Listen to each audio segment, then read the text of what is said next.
peace.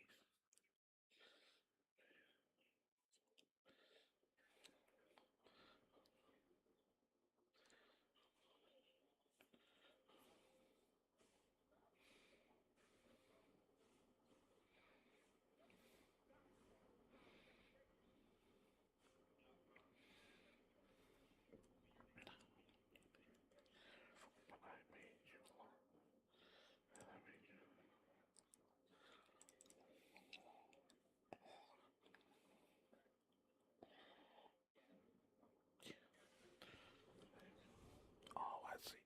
I see.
Nom nom nom nom. Dinner made dinner so good. I've had seconds.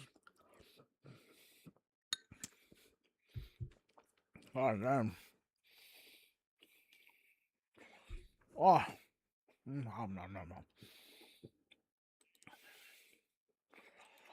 Oh. Nom nom nom. Ba-da-bum, ba-da-bum, ba-da-bum, ba-da-bum.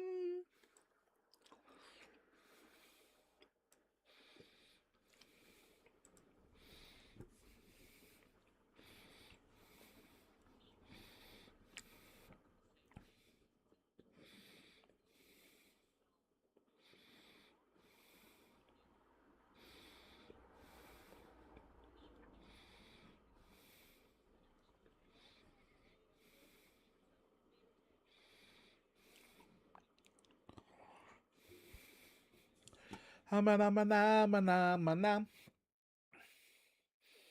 Ma-ma-ma-ma-na-ma-na.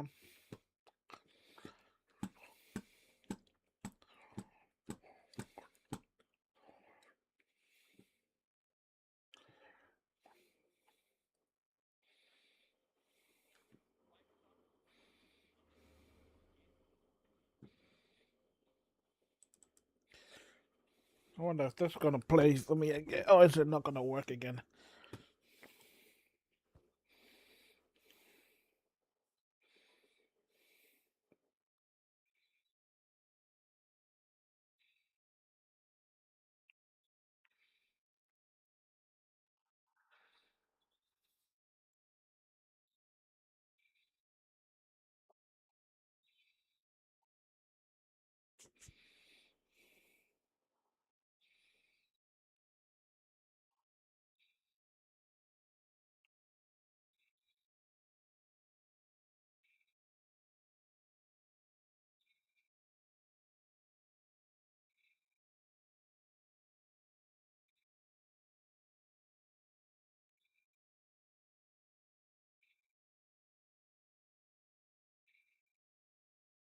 Ah.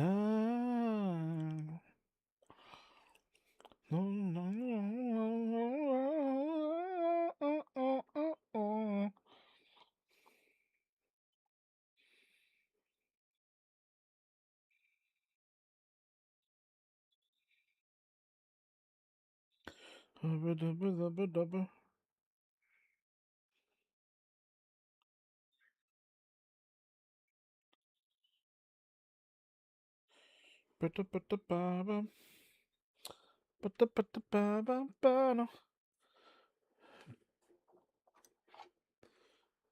Oh, it didn't start.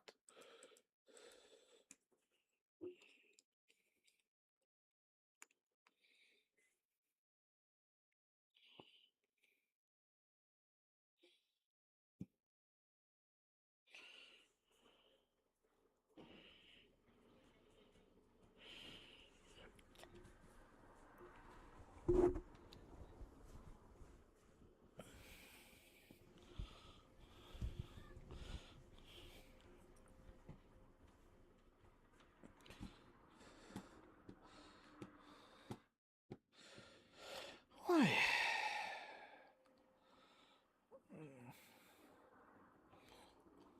Mom, what the? Mom, I'm not blind. No, I'm not blind.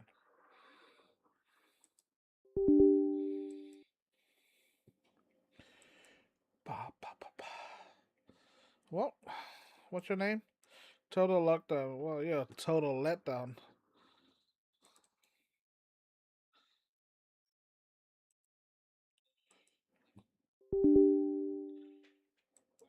Stop it. I hope I don't get a power outage again, man. This. Oh, shit. Hide this game here. That can go right off. Ways to die.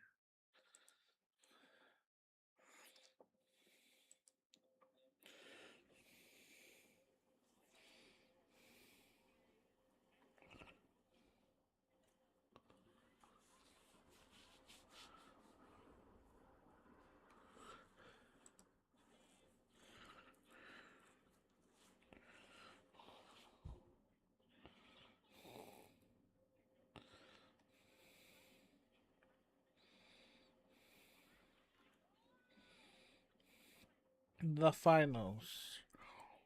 Split gates.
the final.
Wait, bye bye.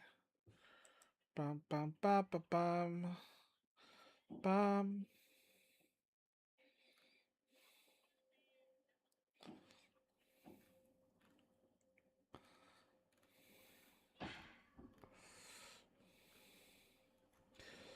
Bum bum bum bum bum.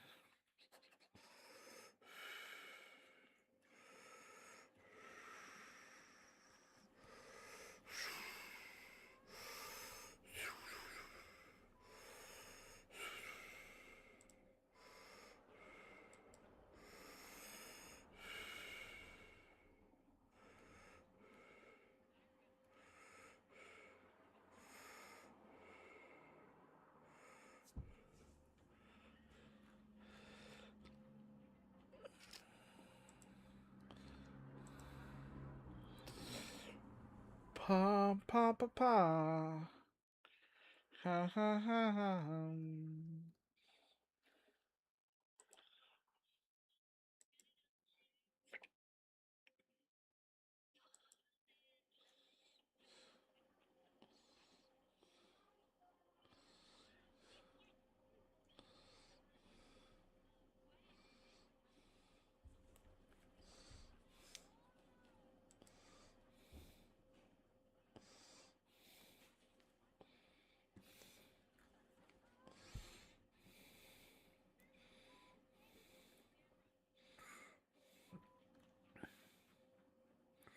"3D Aim Trainer Legend Battles."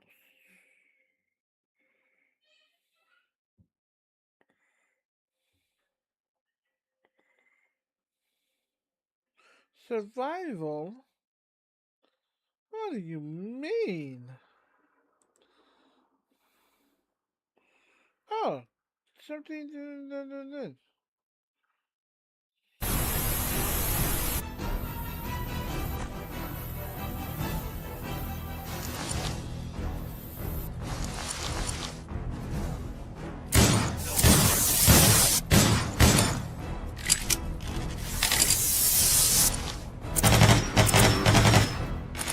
What the hell is this?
that sounds like the kids.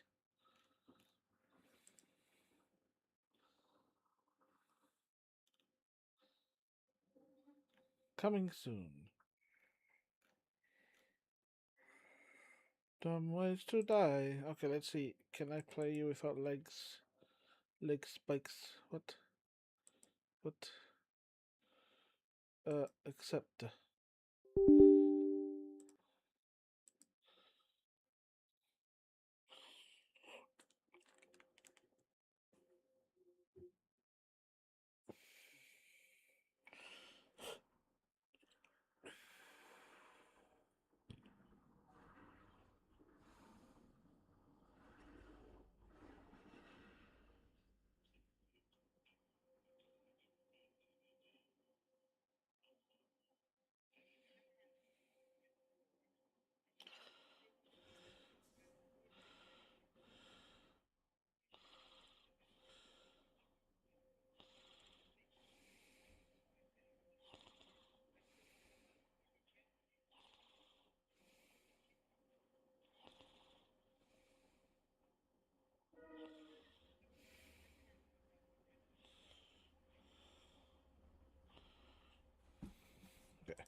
Contempt.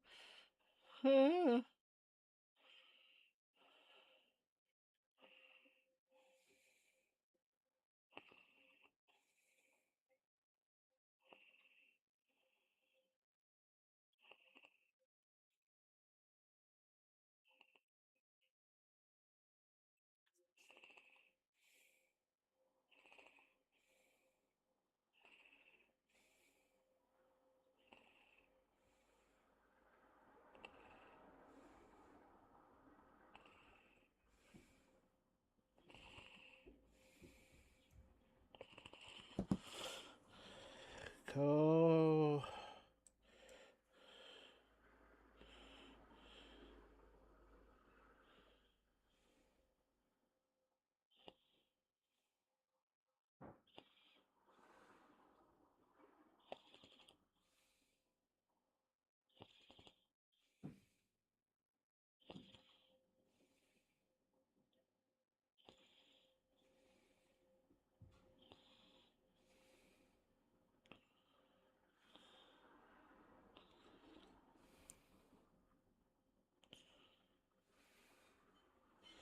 Go out. Blip, blip, blip, blip, blip, blip, blip. Blip, blip, blip, blip, blip, blip, blip.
What?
Telemetry normal. Do not intervene. Telemetry normal. Do not intervene. Target in the vicinity. Find him. I'll monitor your vitals. Watch out for radiation spikes. Copy. Moving out. N2. N2. Green burns the skin. Yellow brings leukemia. Purple causes mutations. No! He said 137 is colorless. Stop scaring yourself! Focus up. Silent feet. Your silence against the polygraph only proves your connection to the recent string of malfunction.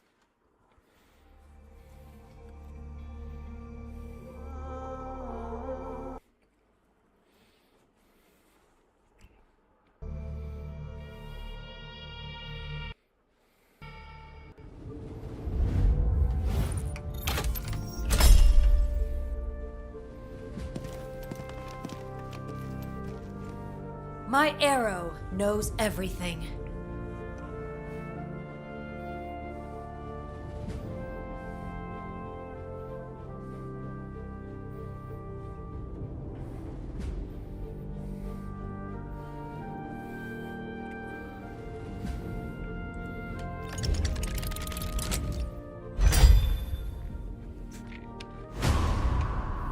Technology reshapes. Operator, you've returned just in time. With Skynet upgraded, the global situation's spiraling. The balance of power is swinging. It's time to strike back and take the offensive.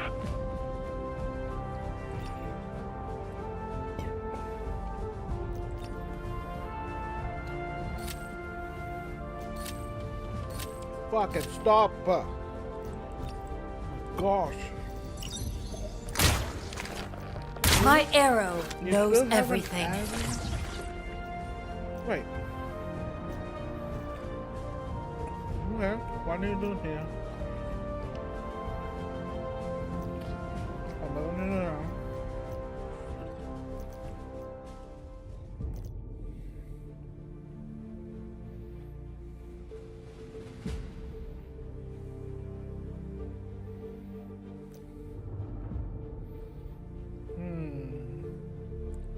Why do you look different, Luna? What have they done?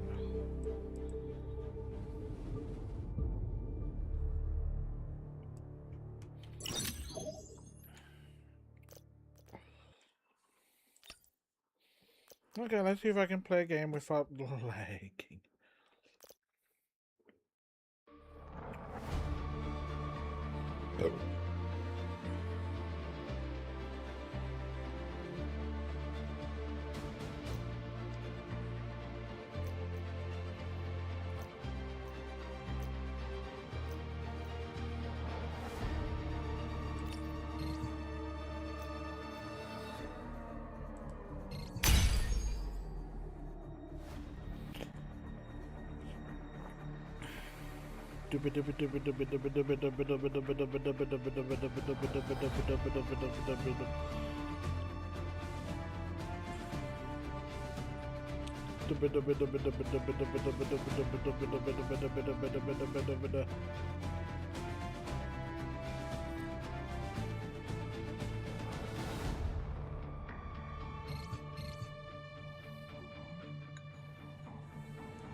My arrow knows everything. Oh yeah, that's what I was saying. They still haven't added someone new to Assault. I mean, yeah, great, they added a new support. It's all in the wrist.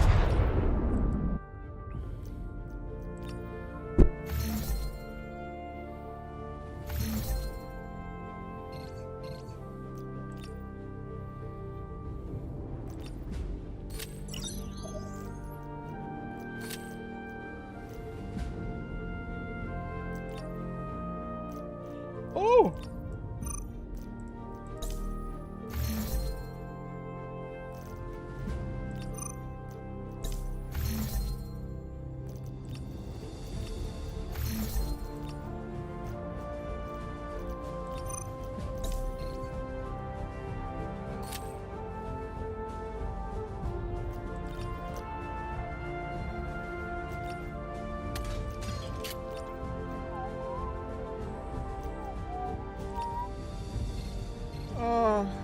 I could have transferred my PlayStation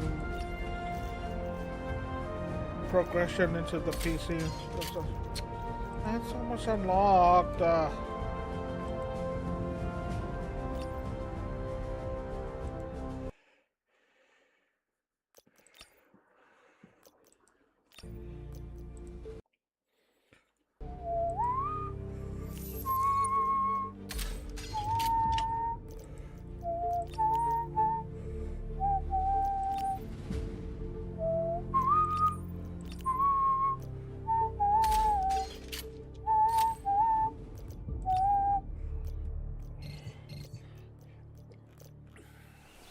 Hello, Commander. Rumors state that in your youth you studied at prestigious universities overseas and traveled in pursuit of civilization. However, other...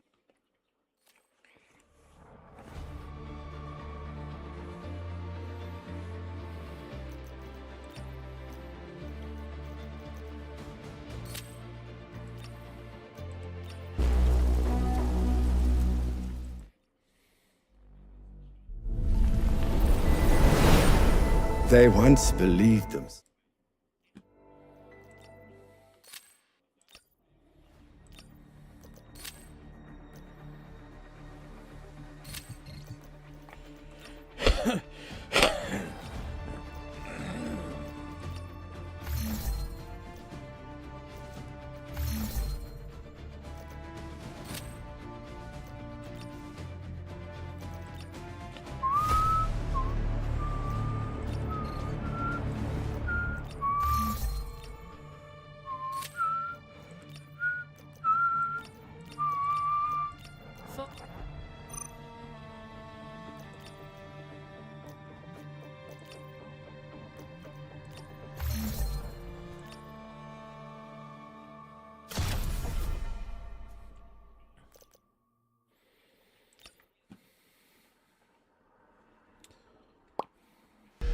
Always the bullseye.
Hi, Roxanne.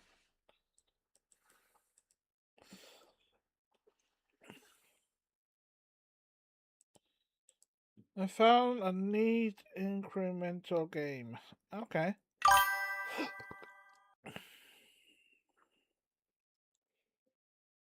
I'll check it out after this match. This one you hold the mouse over.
Oh, come on. I was hoping it won't lag. I need a new PC.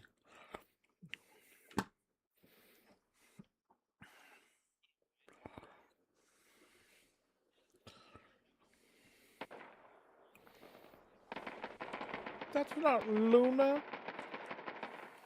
Just deploy me. Okay, just started. We haven't pushed past the first one yet. Or almost. Come on, get me in. Get me in. Get me in.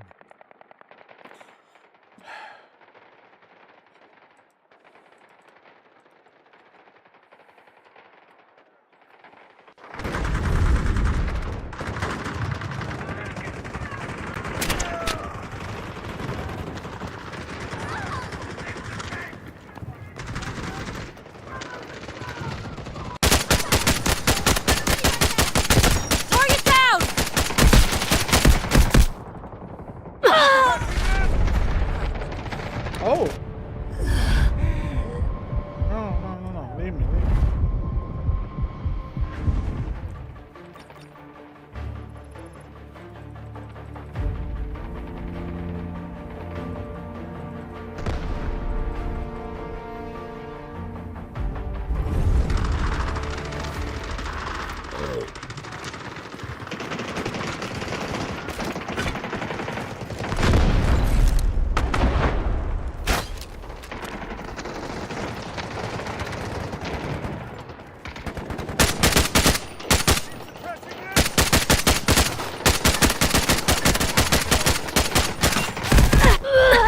Oh, from the lab. Dude. Okay, still a little laggy. Can't get up beat on my targets. Oh, guys.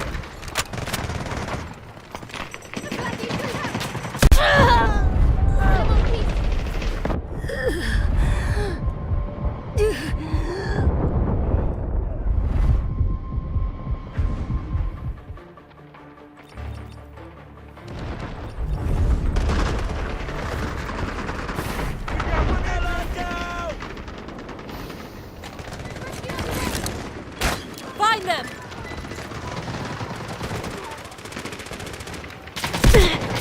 Got an injured here! Enemy objective marked. Regroup and take it down.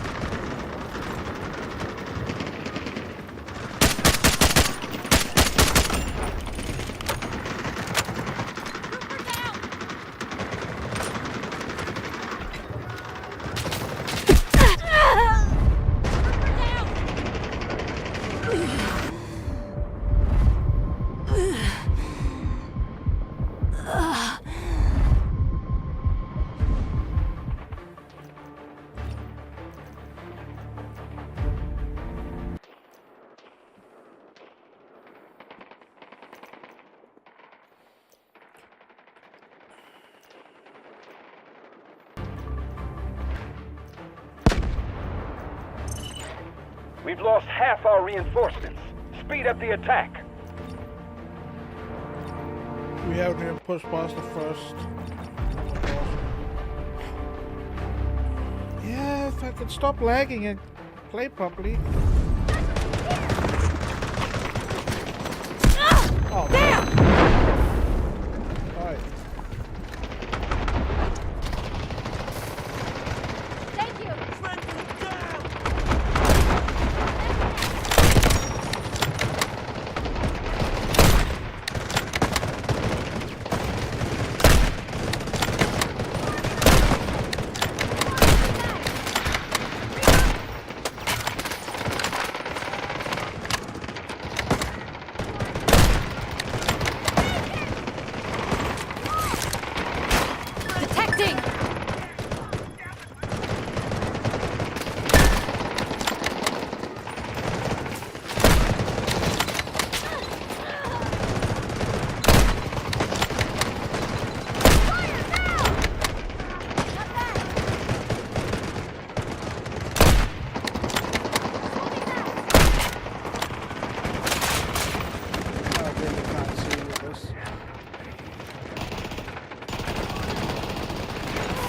Allied troops engaging at Objective Alpha.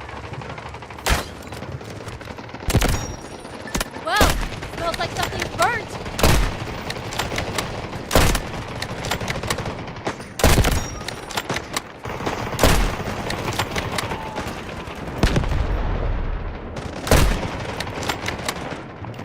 Is that a body? It's a body. Damn it. Smoke barrage ready.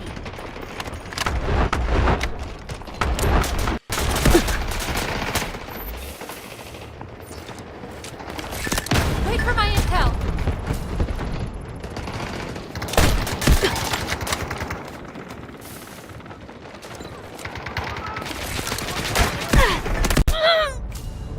Payback time. They won't show mercy.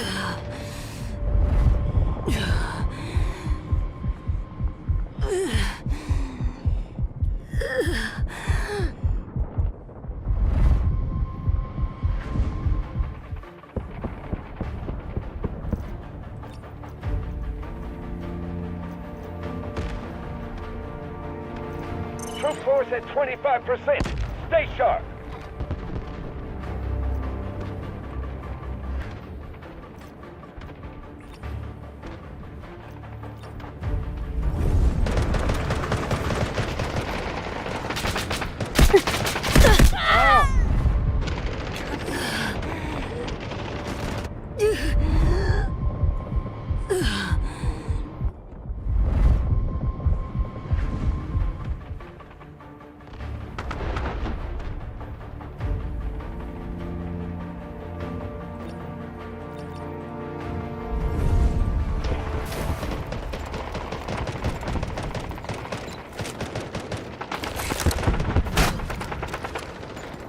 Allied troops launching an assault on Objective Alpha. Come to support. I'm supporting from here.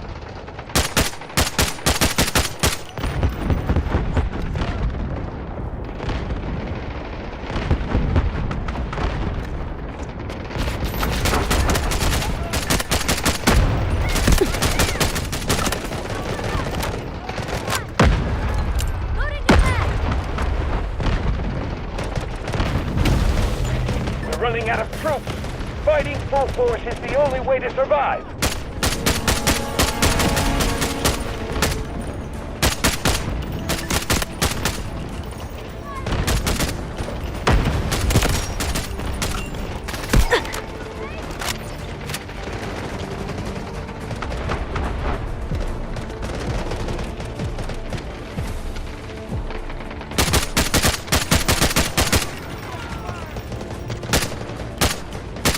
Oh my god. Oh my god.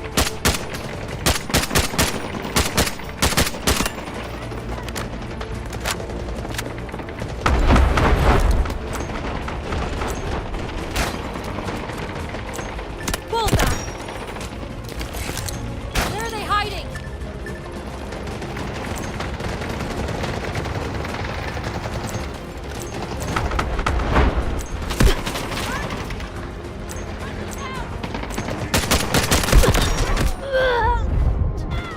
Someone closer.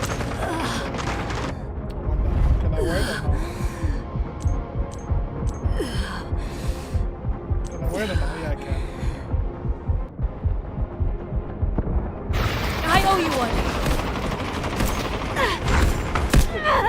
No! Oh, gas! I'm hooked by gas! No, don't risk it. Don't risk it. Operation failed. Move out, operator.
Alright.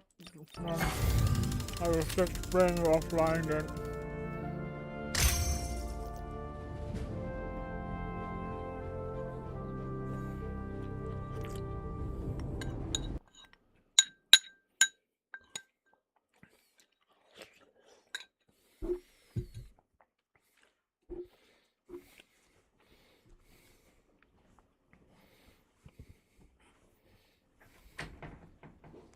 Could I find the money?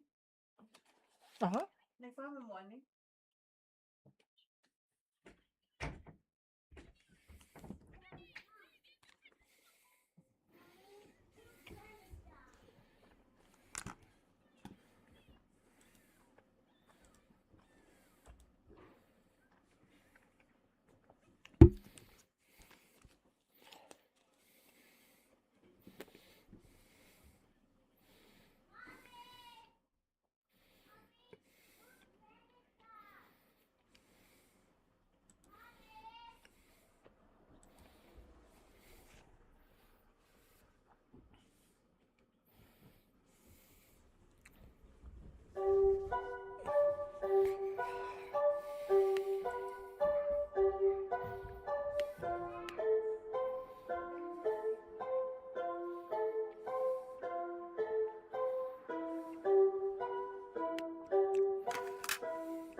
Slimy!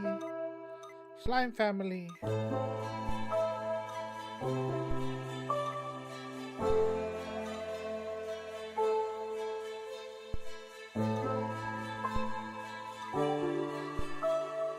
No, give me my pointer.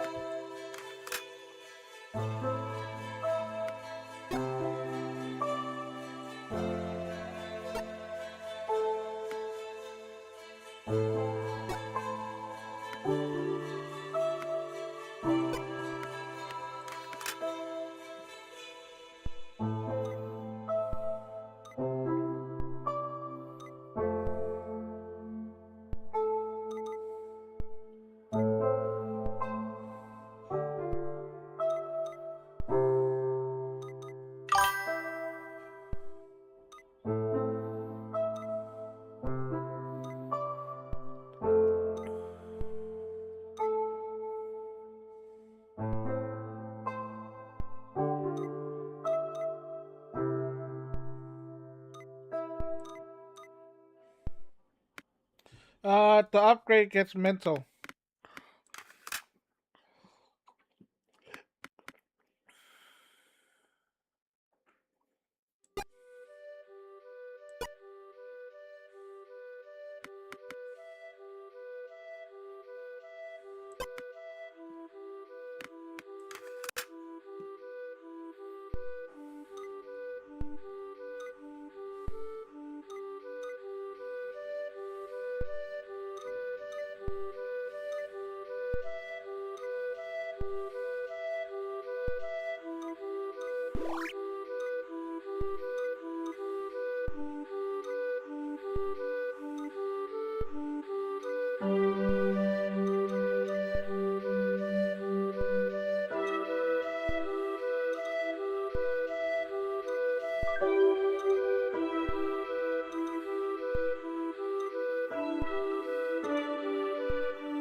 Next 135 for the Knicks defense.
Bup,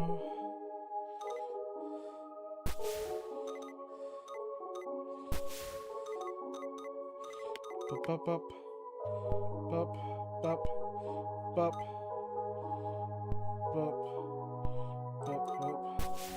bup, bup, bup, bup. Well, now I need to work on my health.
Oh, this boss is about to get beat. Okay. Boss defense. This one next.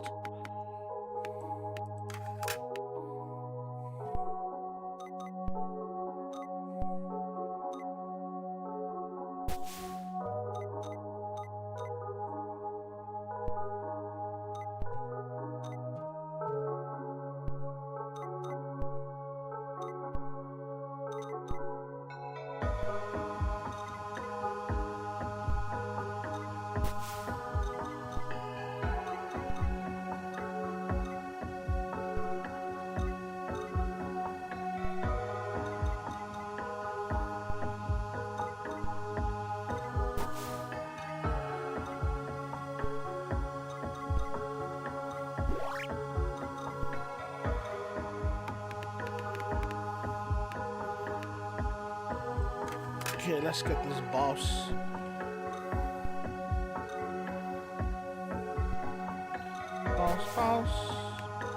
Bossin.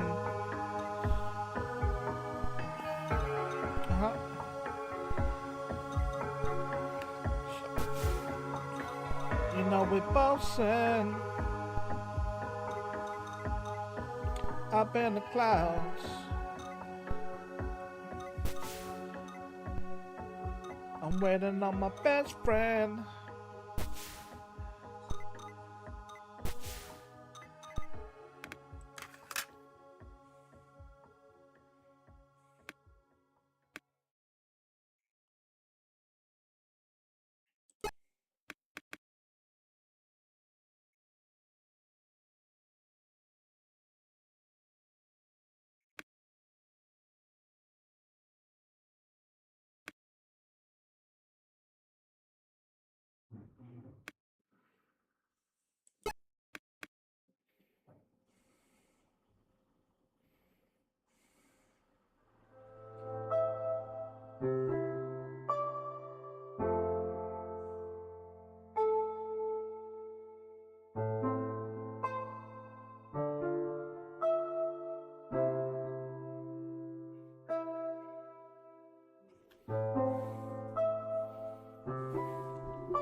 I'm in a bathroom.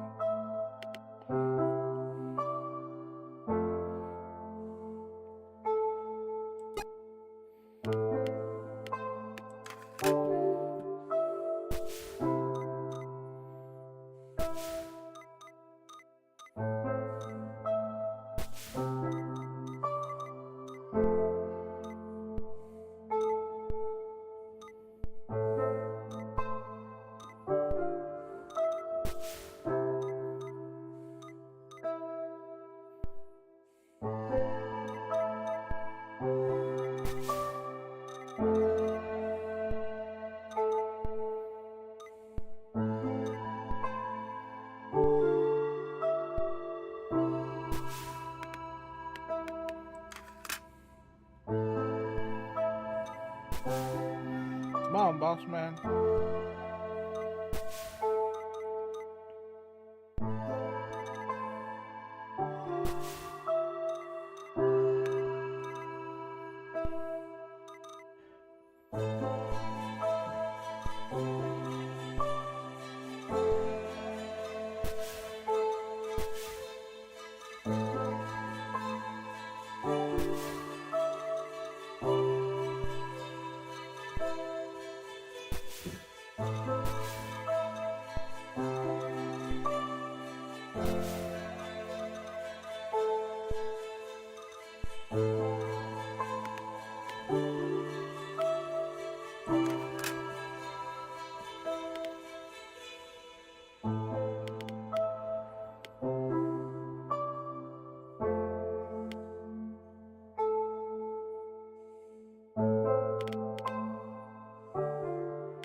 No, stop crying.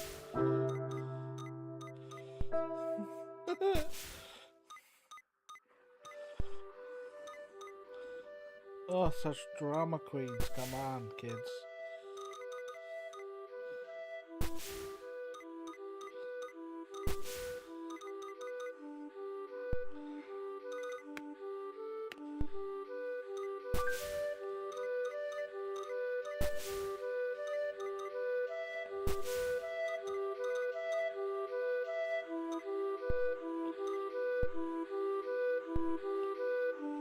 Oh, almost ready then. Almost ready.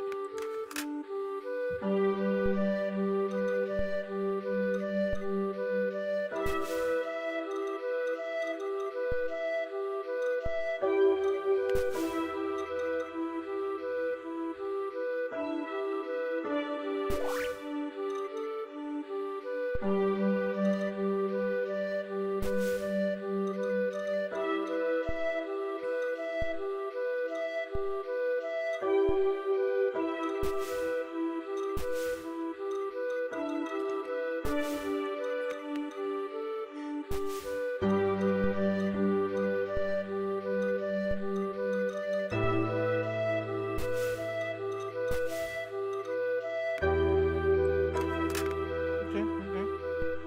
Need more.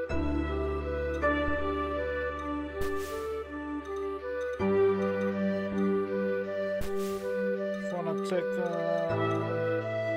more of the boss, I've gotta save up.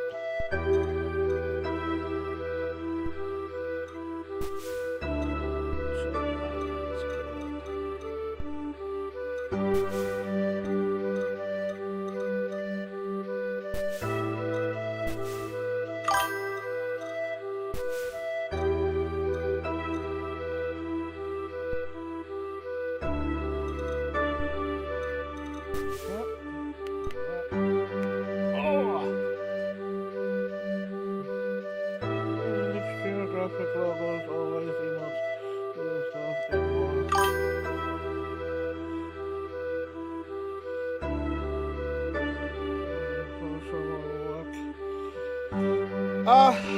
No, I'm all good, thank you. I've got too many people in my DMs asking for art stuff, so I'm gonna have to pass. Apologies, but no, thank you. Attack, multi-attack area.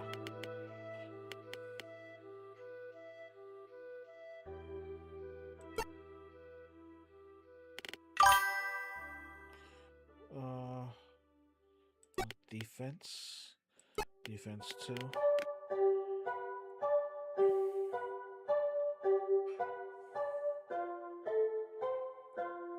Okay, I'm just gonna ignore you now. Even after I just said no.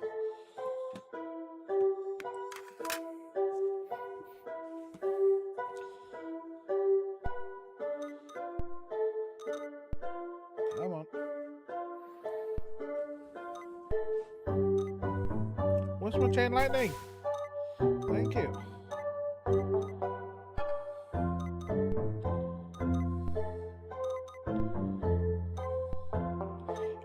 increase my health.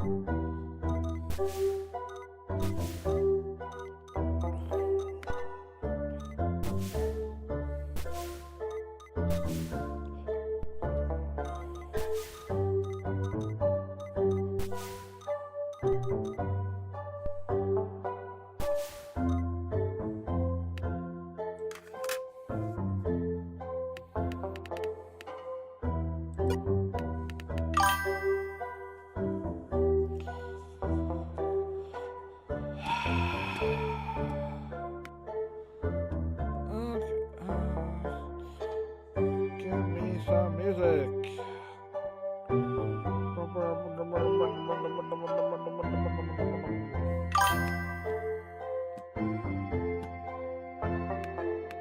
Still enough.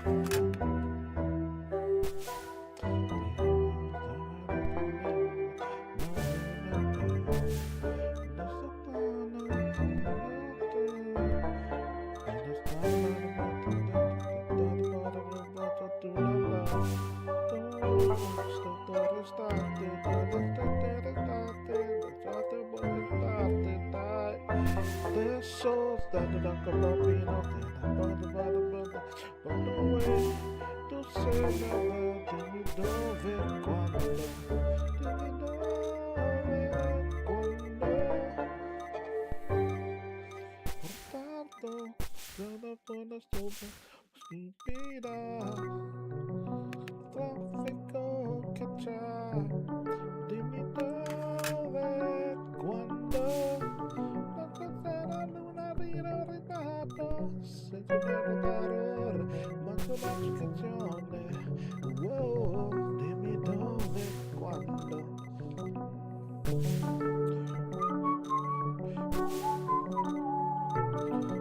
Quando.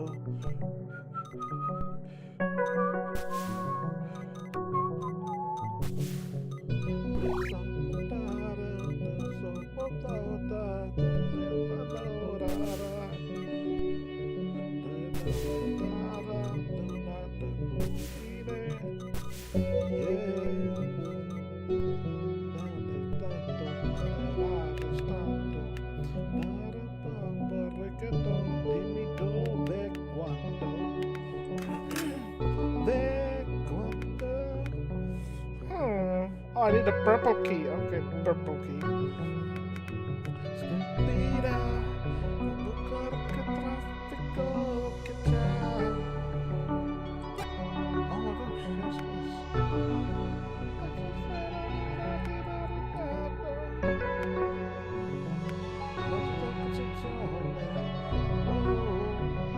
250, 150. Critical is very crucial.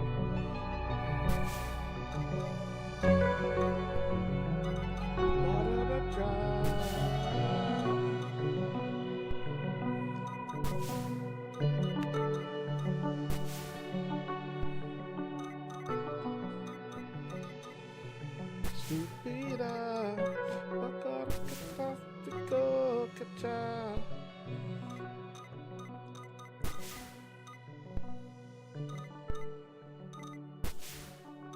Senza poche parole, mangio una concezione. Oh, dimmi dove e quando.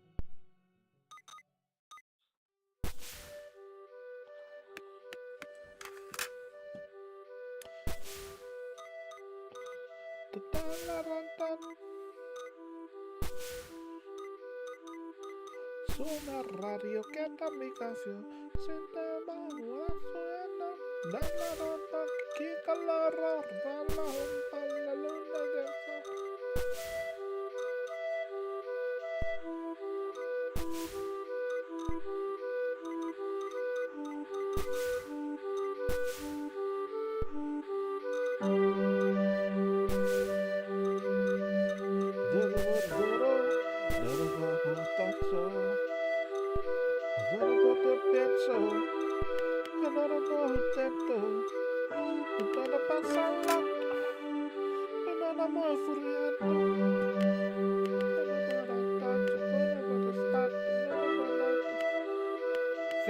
it increases my health? I haven't seen a health increase in a while.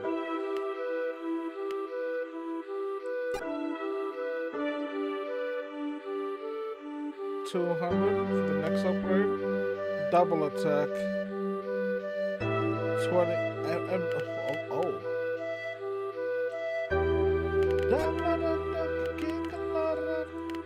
Oh. Attack 2. Oh. Okay.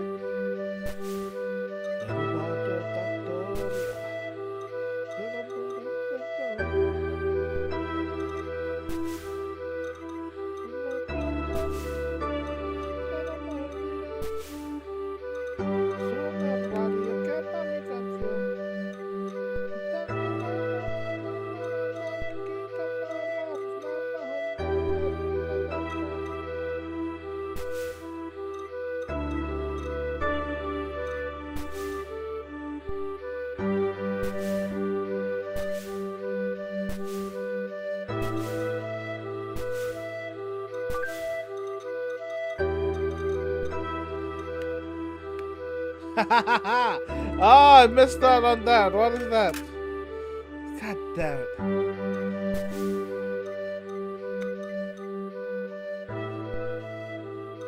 None of us did though. None of us did oh. None of us sending oh. None of us did oh.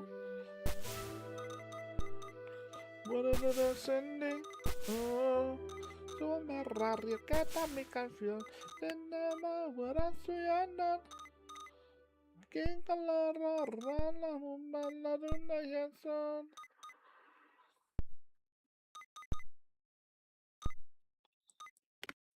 Hop. Ah, I see you walk this way too. Very well. If you care to listen, I will share with you what it means to walk this path.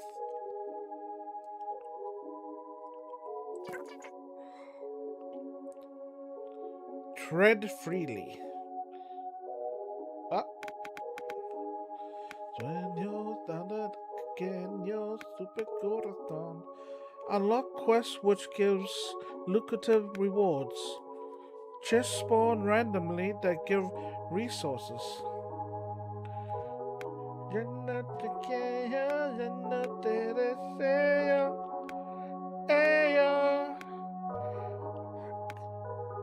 Solo te deseo.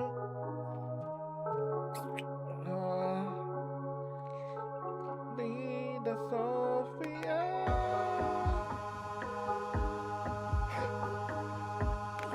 Linda Sofía. Como tu vida, dime como tu vida. Sé que no. Sé que solo. Sé que nada soy yo. Linda Sofía. Siento nada, sí que siento nada, Sofía. Okay, she's got to chopper.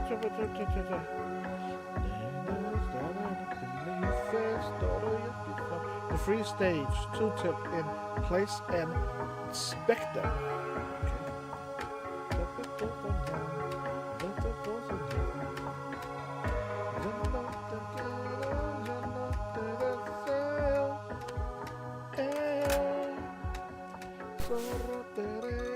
Zorro te deseo.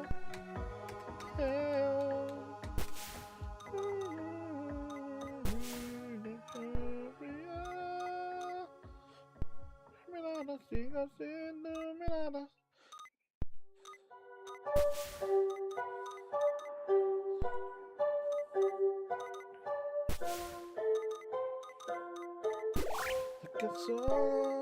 Sé que nada soy yo. Sofía, siento mirada, siento mirada, Sofía.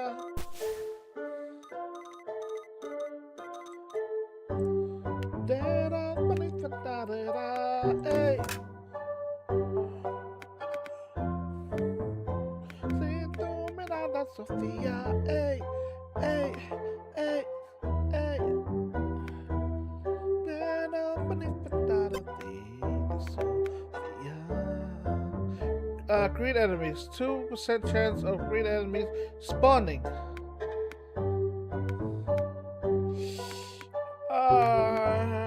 A green enemy is good? Oh, yes, because I needed to spend this.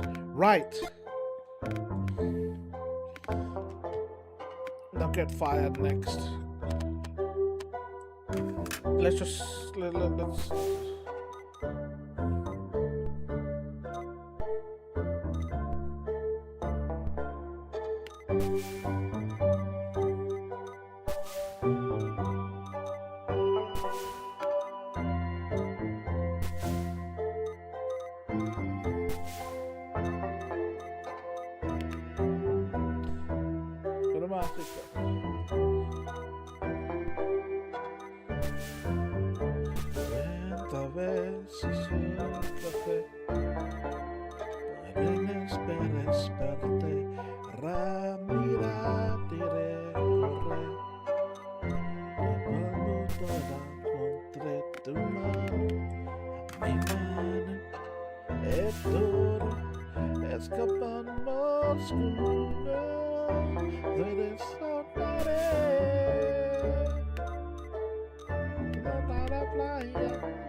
Spawn rate. Ah. See. See. See.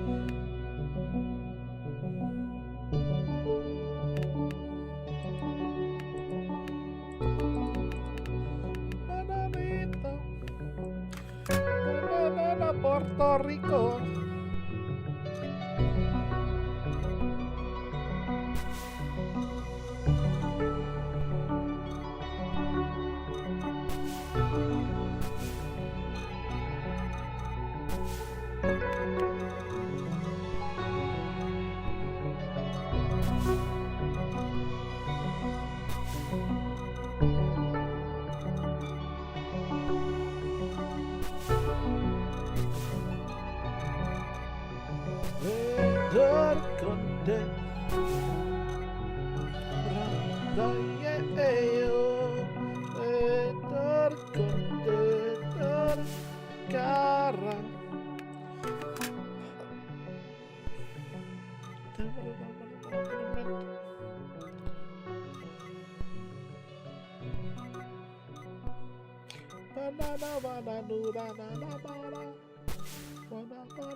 Playa, de la rectoría, de la posventura, de lo que quiera.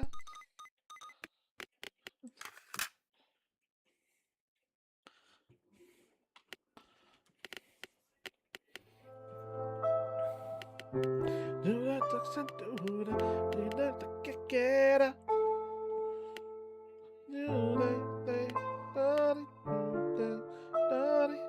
Karma, first striker, attack 2.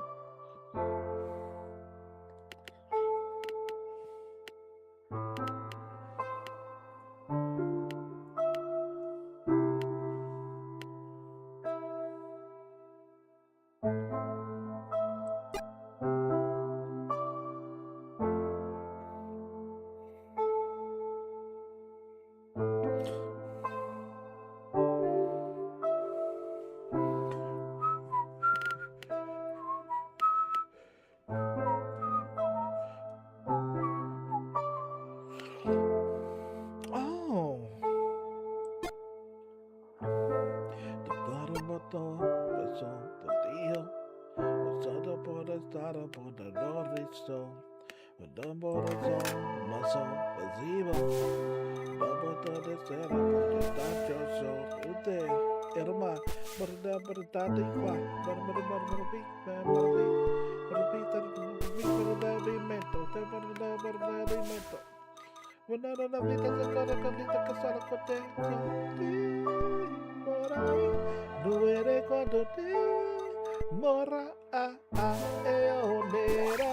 Come la costera. Bellina pasera. Chori di capelli. Para ponera. Doma da sera. Doma luna piena. Doma tipo pala. Oh.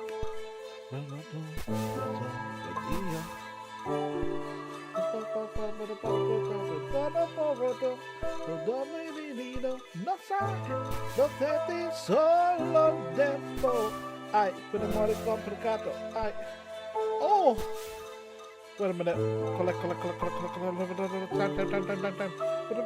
Time. Ah. Morai, dove quando ti mora e onera come la cosera, così la pasera, sciori di cabelli, papà la pone, da come questa sera, come luna bianca, nome di babala, oh.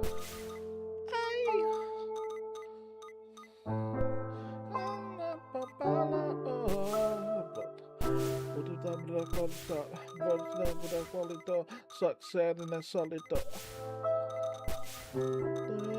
Come questa sera, da sera, mori di capelli, babala bonera, come questa sera, come luna piena, muoviti babala. Oh, wait, did I just get a health boost? Are you serious? Oh my lord. I did not know that was a thing. Ai.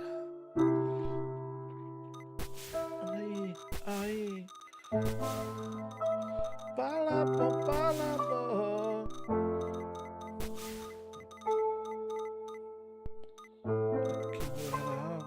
How do I get health boost?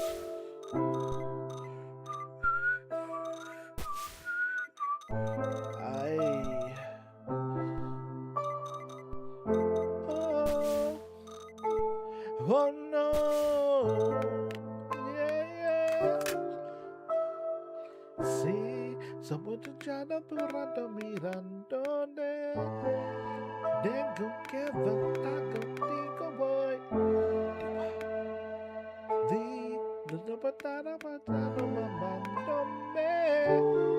What's a make me no cake boy? Spawn rate 2. Don't say the money, don't so turn it down. Just don't start up on the mother plan. So don't put the side of that, so let it put so. Oh, yeah, I'm on the knockers, no mass. Don't put the side of the end of mass. The Kurapuro. Health 3, 200. Yeah.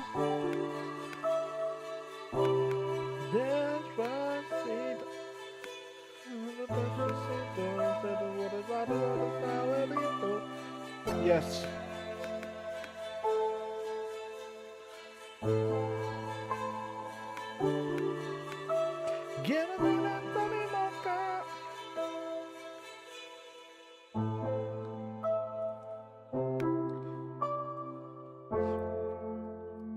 If I can.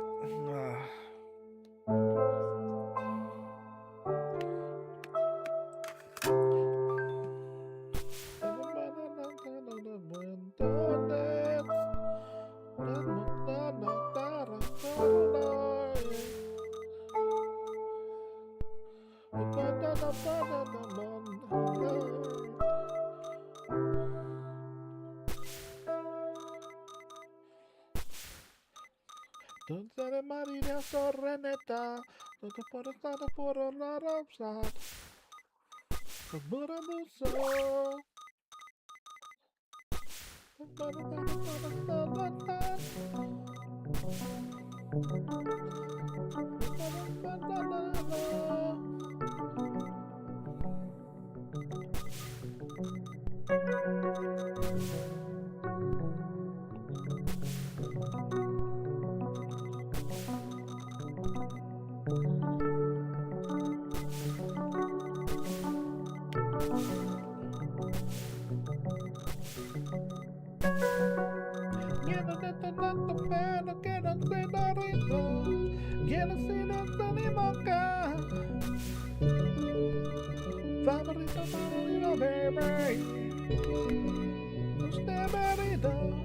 Hasta agora que tá escrito.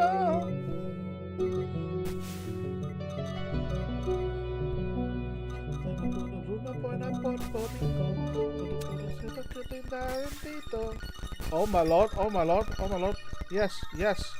Let me collect, let me collect, let me collect, my health, my health, my health, my health, my health, my health, my health, my health, my health. Oh, oh.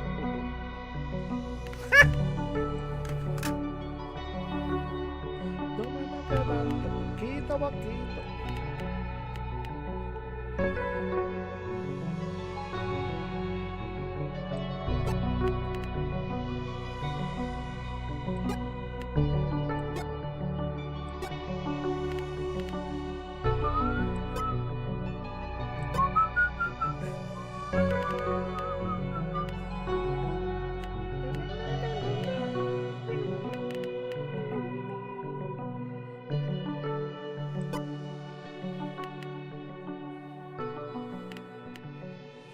Voto pidetate por voto dirección. Voto tu somato saco voto corrupto. Voto te para de para ti pararras. Voto puede que te fuera la canal corsor. Bailando. Bailando. Pues bueno, buen día, buenos días, corriendo y bajando. Bailando, bailando, botando, botando, botando, botando, coraza borrando.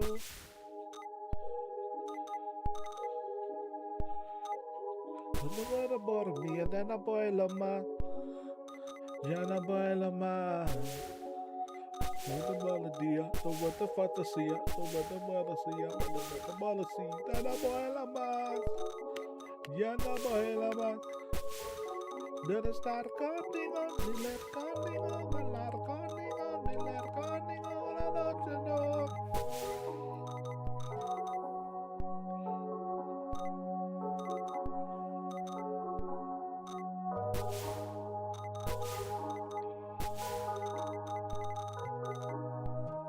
Oh, oh,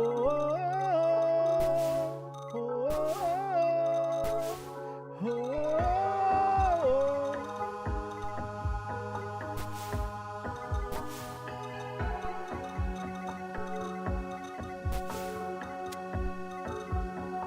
Pero corro rato. Pero que acabarte. Arrátate. De esto te acabo que dar corazón. Bailando. Bailando. Todo el día jugando vacías sobre y bajando. Bailando. Bailando. Siente borracha borrando.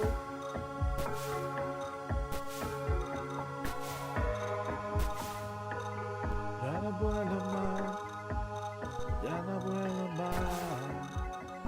Todo buenos días, todo esta fantasía, todo esta fantasía, todo fantasía, ya no puedo más, ya no puedo más.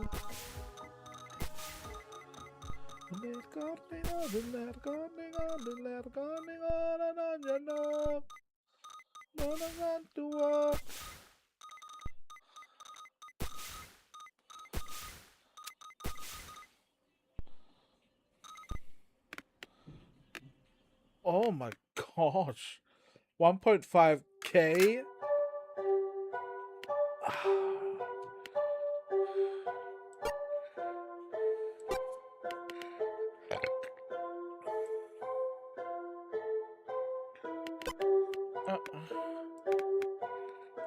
Scheiße.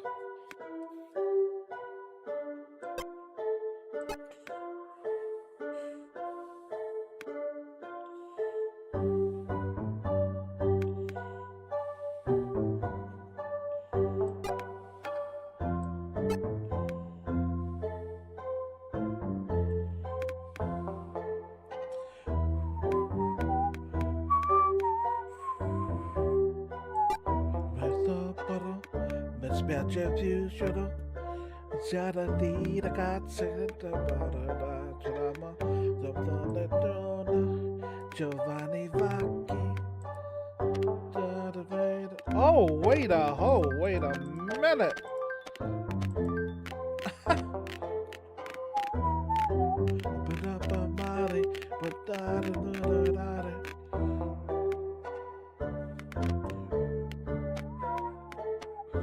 Hey. De poche ore. Shut the door. Little faccia più, faccia scaff,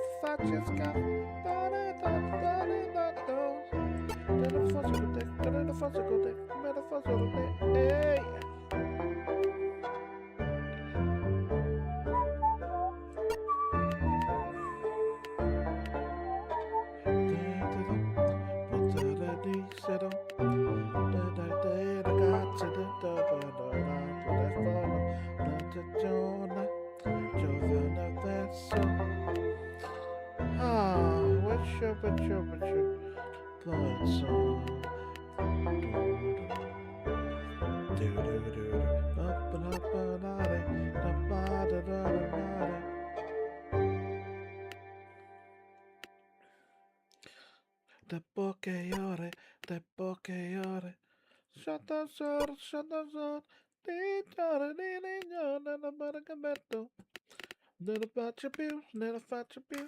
Faccia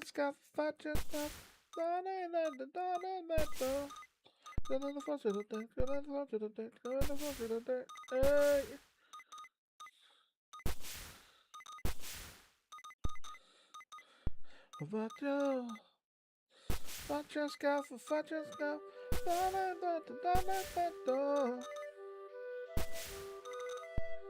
it's a little unfair, no? Like now it's just a walk in the damn park.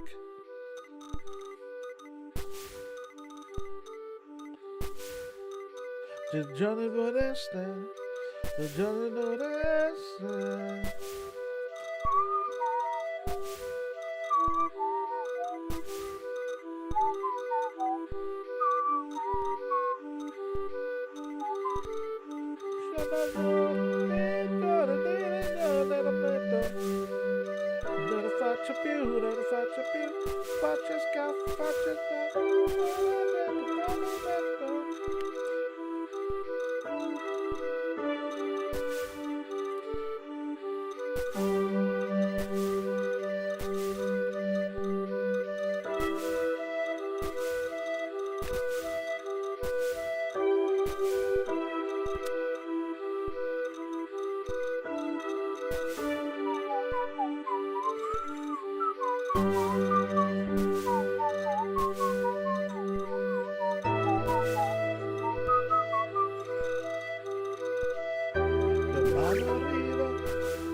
Ricaperato,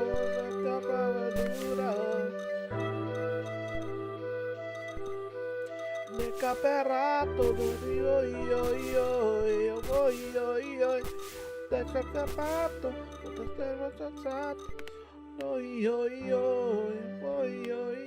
Two points escape. 115. Ha! The mano arriba. No era buena, desacoburo. I wonder where's that. Extreme questioning. Questing. Unlock a button that allows you to claim all available quests at once. Spyglass. Review the location of all upgrade systems. Camerato.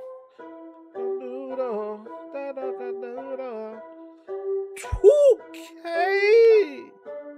Oh, you can wait until I fully upgrade some of these other things. Damn.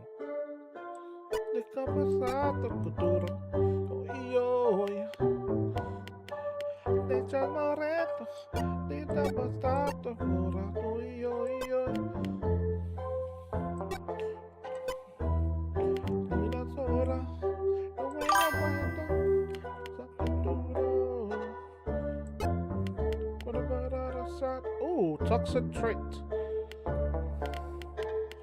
Oh.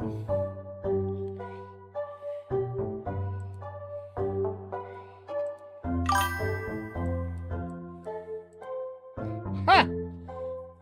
Get banned. Okay, so claim.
So I need a purple coin for this one.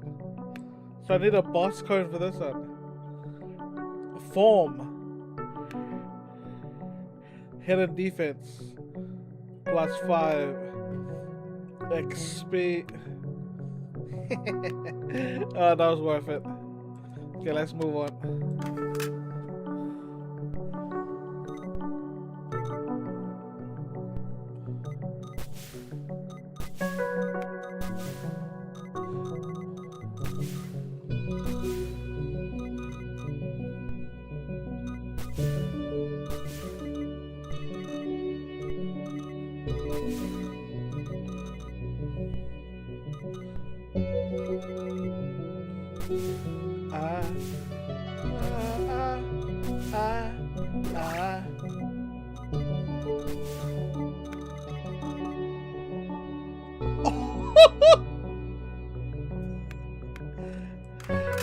Oh my gosh, that boss went down. Be warned, I venture towards death. The death of my body, of my mind, or of my kin. I don't know which one will come first, but I hope I find the way soon.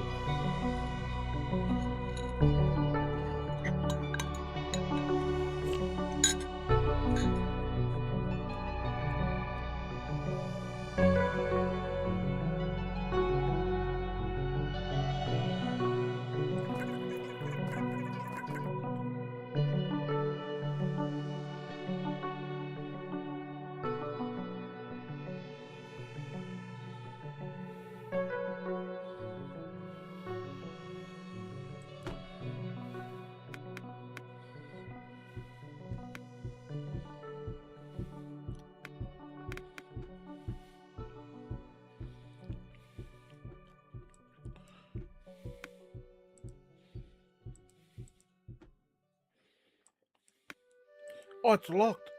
Unlock form.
Pause quick, pause quick.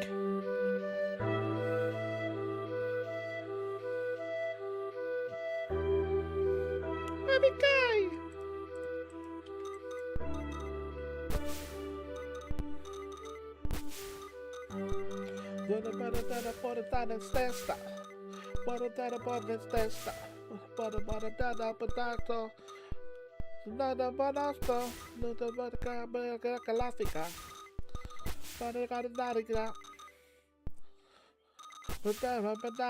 Senza sapere quando, quando passare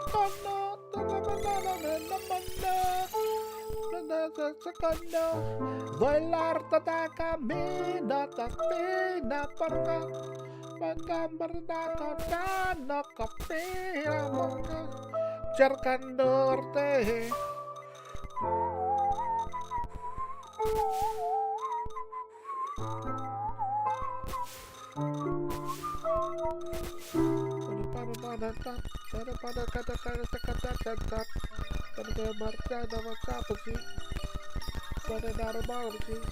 Chester.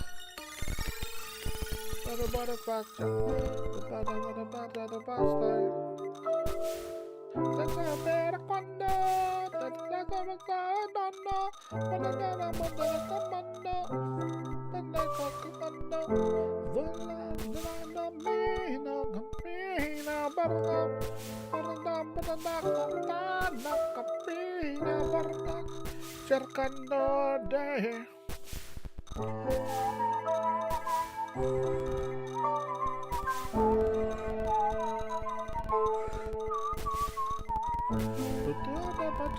cinta,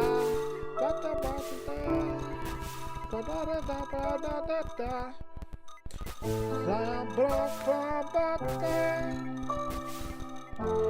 dentro quando me senza da per quando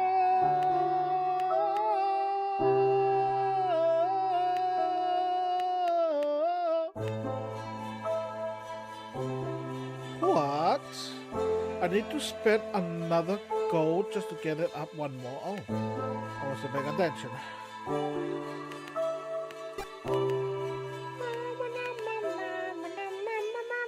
Dance,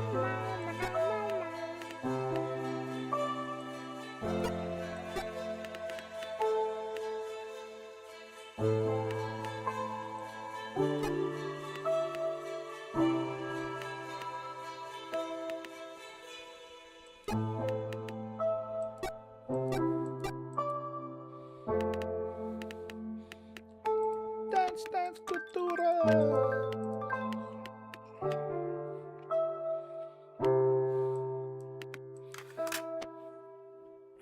La mano arriba, cultura corra, la buena cuerda, la bata duro, bata orar,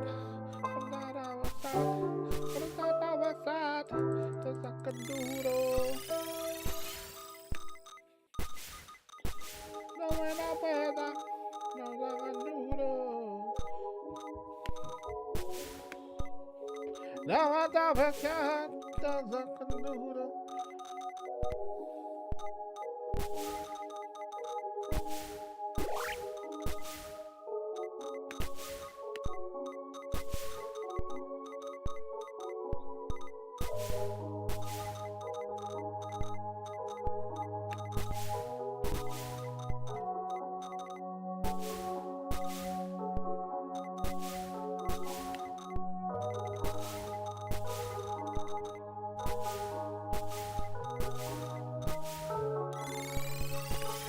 Caperato, tocca cultura. Stava barato, il caperato. Oi oi oi oi oi oi oi.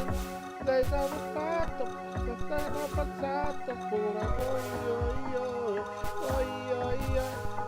Sei amoretto, non sei pensato. Oi oi oi. Buona sola. Buena, something duro.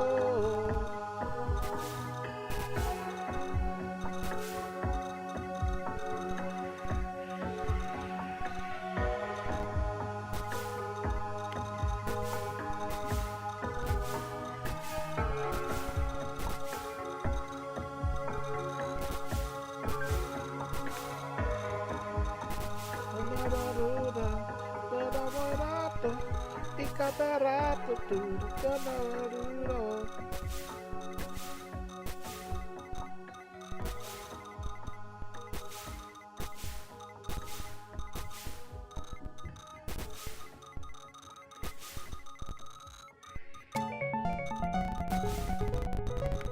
Oh my gosh.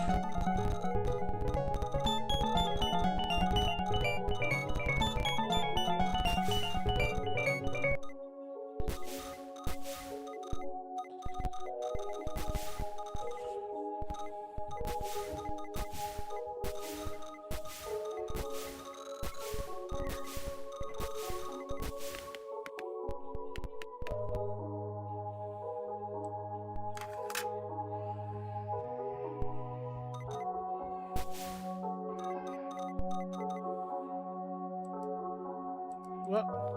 What? Turn the lights on.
Yeah, headshot.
Item locked.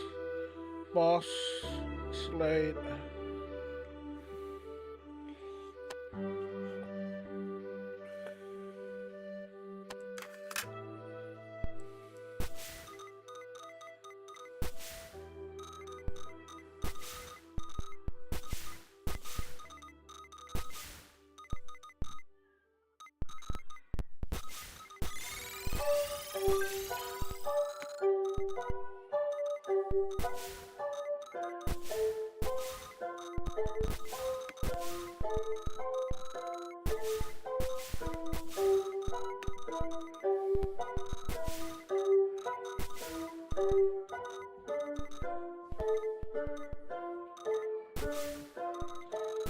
Oh gosh.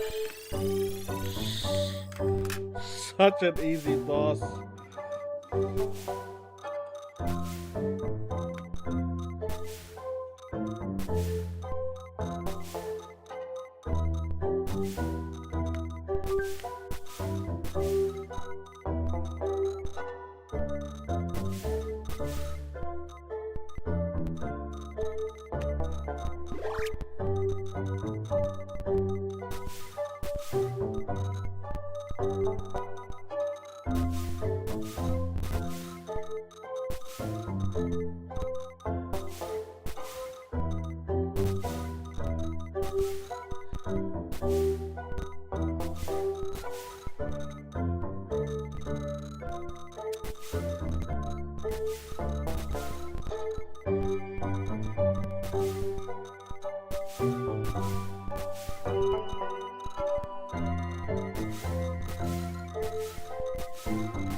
Oh my gosh.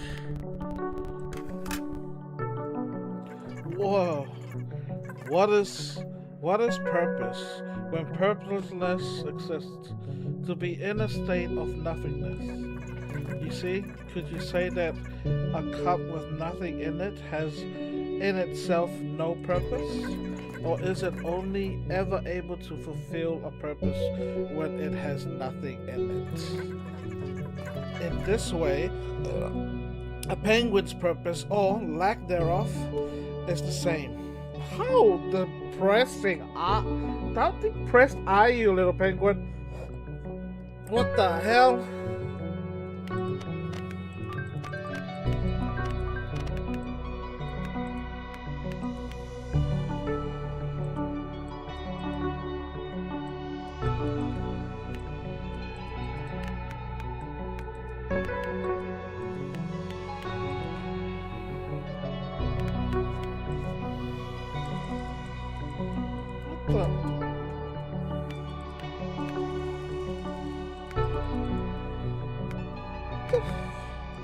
Where'd you go? Huh?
Take this anymore.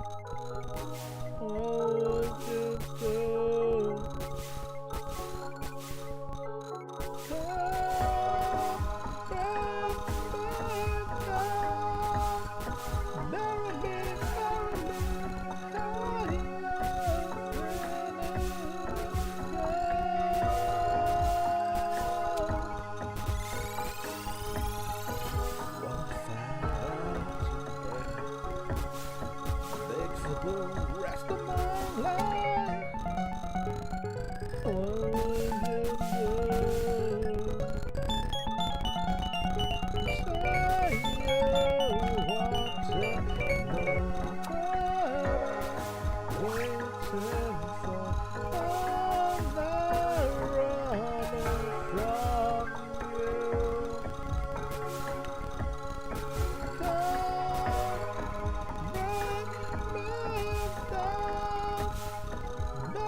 Oh, coming.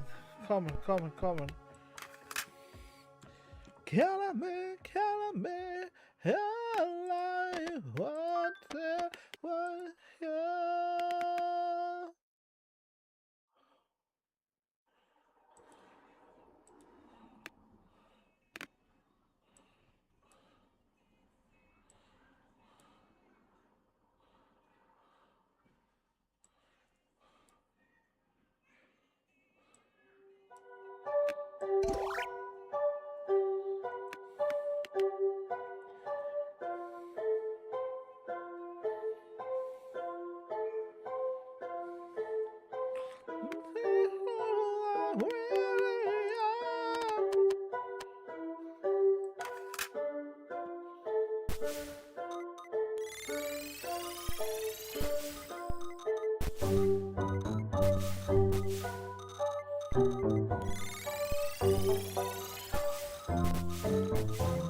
I want to, you're killing me, all I want to.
Hi, Roxanne.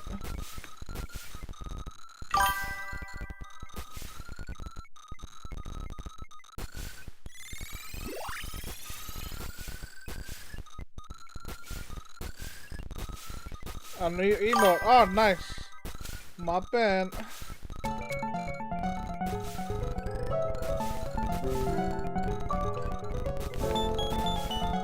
I have to say, I feel sorry for any bosses that I come across so far.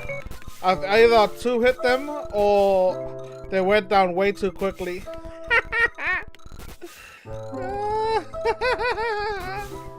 Why do I have 1k kicks? I've never bought any. Probably every level up, maybe?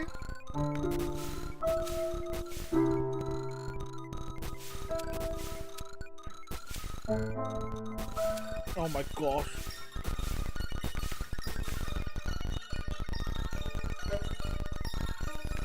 My health doesn't go down, so the game has to nerf me every time it stops going down.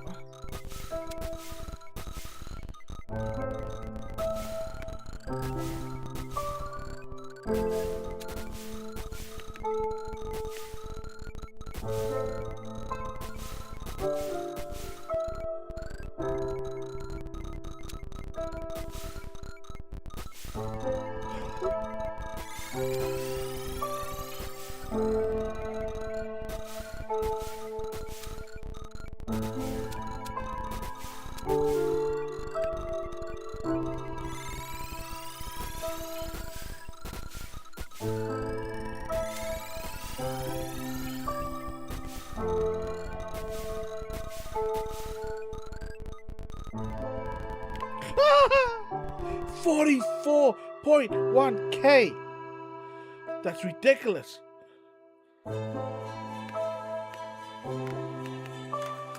Homebound.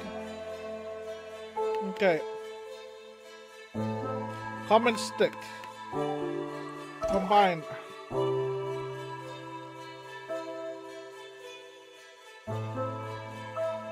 Strawberry, tomato, 100 health.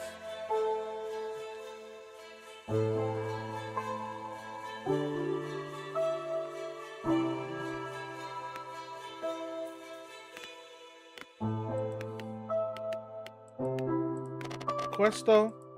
Okay.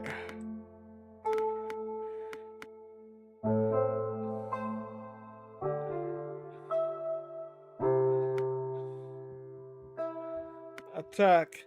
Boss. Oh my gosh, I feel sorry for these boss. Okay, inventory. Equipment slot.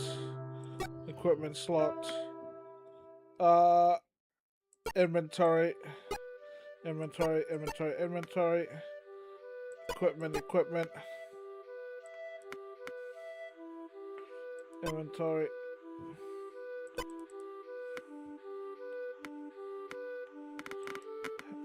Any more hidden stuff? No, just this guy left. Oh wait, what's that? I already got that. Okay, never mind.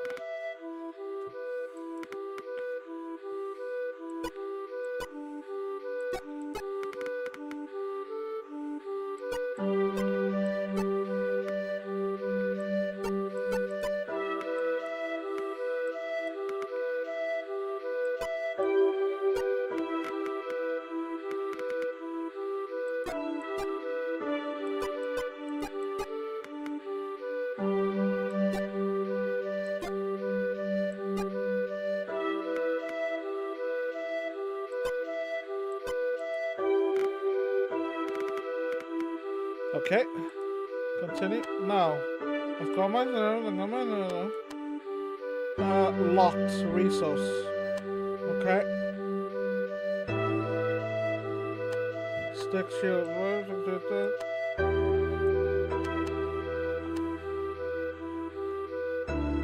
know what? Let's go to free. This boss is gonna be a breeze.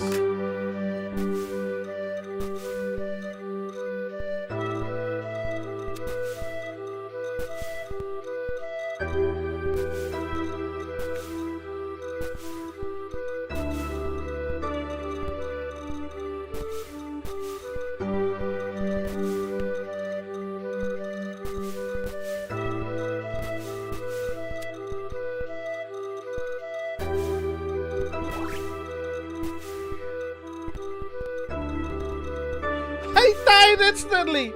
He died instantly!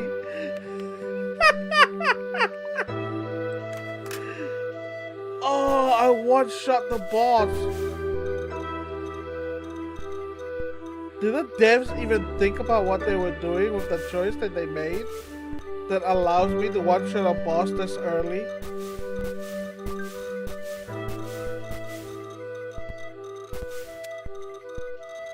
That's hilarious.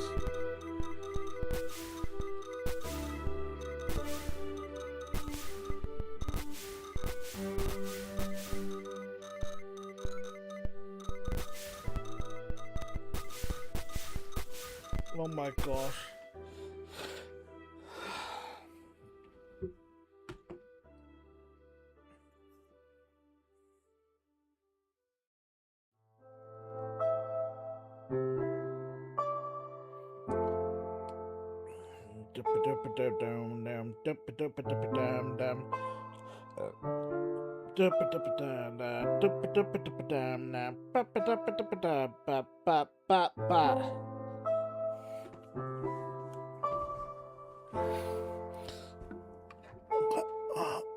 God, that sit. Oh, can you drink the wine? My take your time and come to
but the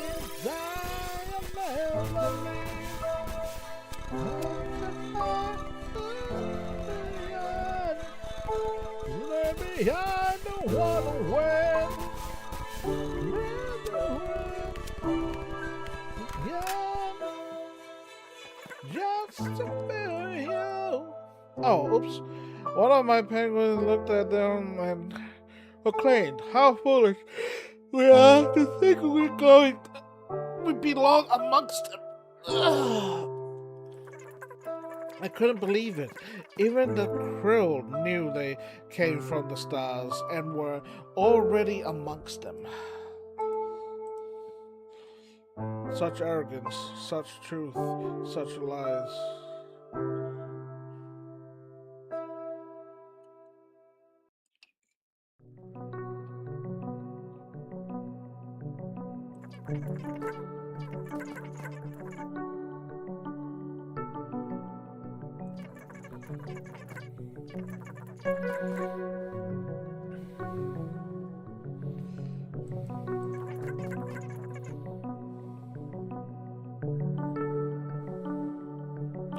We're not stars.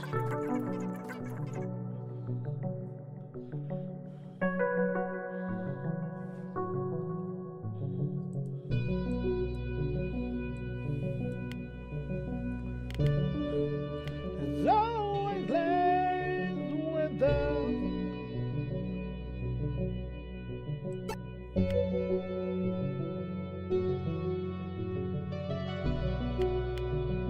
Half a million times.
There's a light in you that tears me down to nothing. There's an angel in their eyes.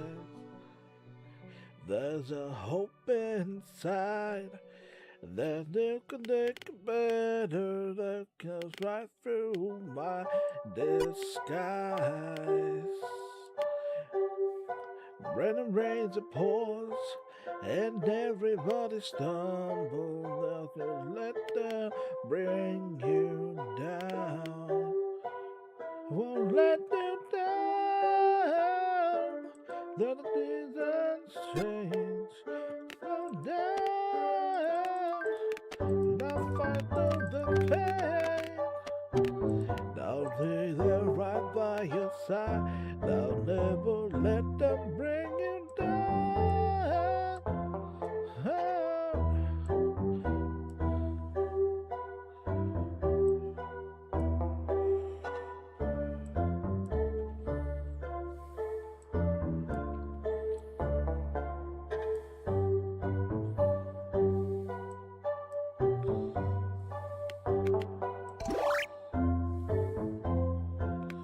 In your eyes, pain inside, nothing to stay forever. Right there, and I can hide. When the rains pours and everybody stumbles, I won't let them bring you down. Let me things change.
This shouldn't be as fun as it is.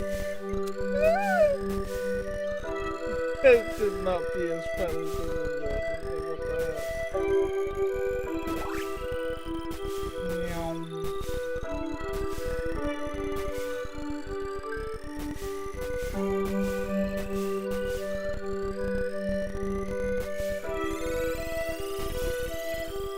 I need to check on my young popsicles.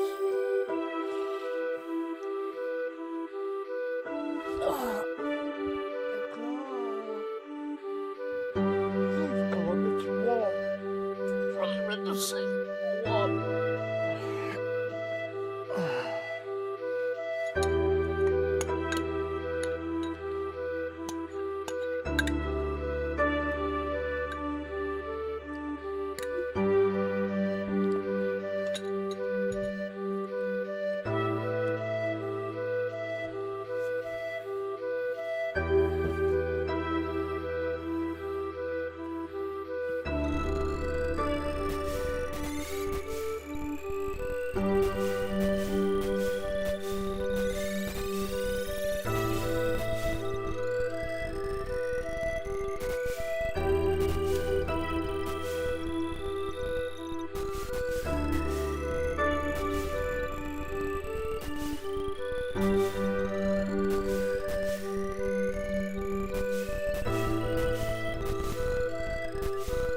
Oh my gosh.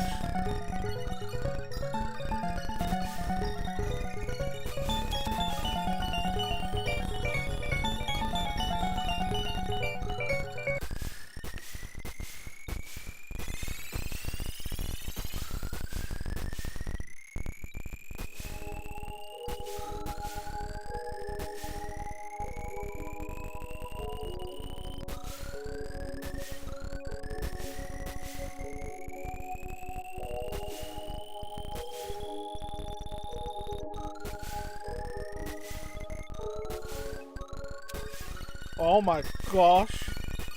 I forgot my headphones.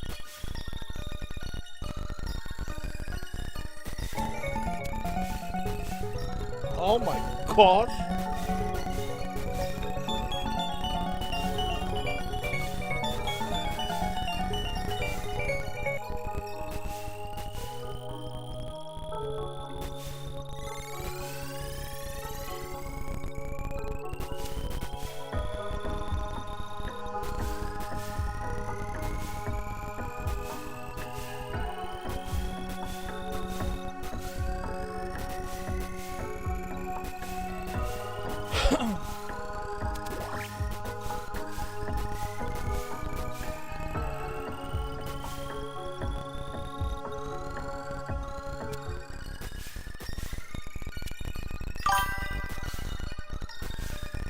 Alright, give me a sec.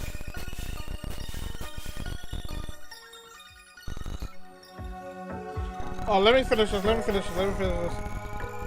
My health is going down. It's on that point where the game's like, no, no more. Then I'll save it to the file.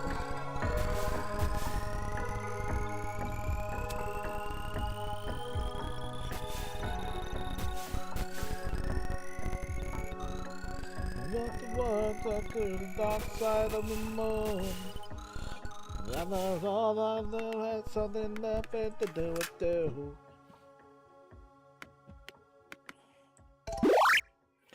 Long as you be my friend at the end. Still call me Superman. Okay. My superhuman. Quest.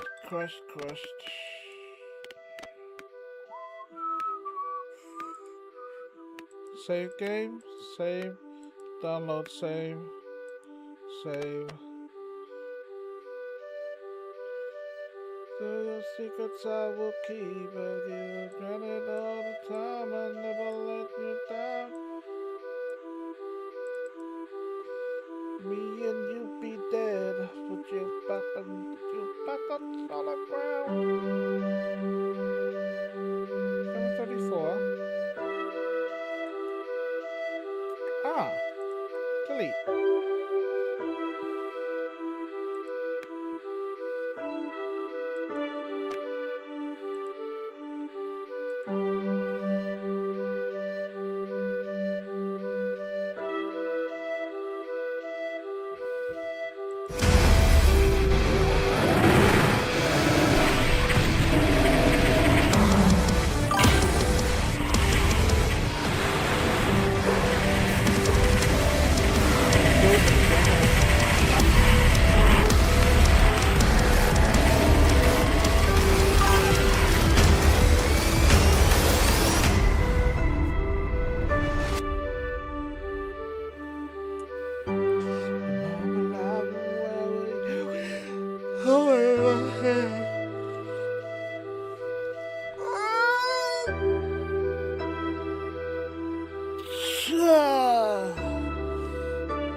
Okay, let me look at the calendar.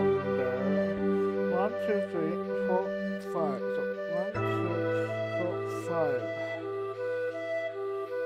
So Friday, Saturday.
Okay, I'm gonna video on to watch while I do more gaming.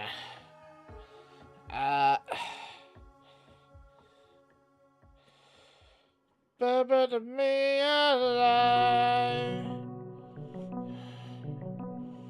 Hey, yum, yum, yum, yum, yum. Papaya, papaya, papaya, papaya.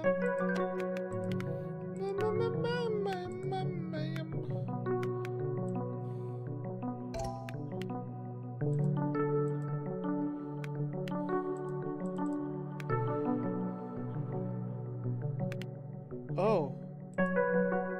What the?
Oh, that's better.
Nom, nom, nom, nom.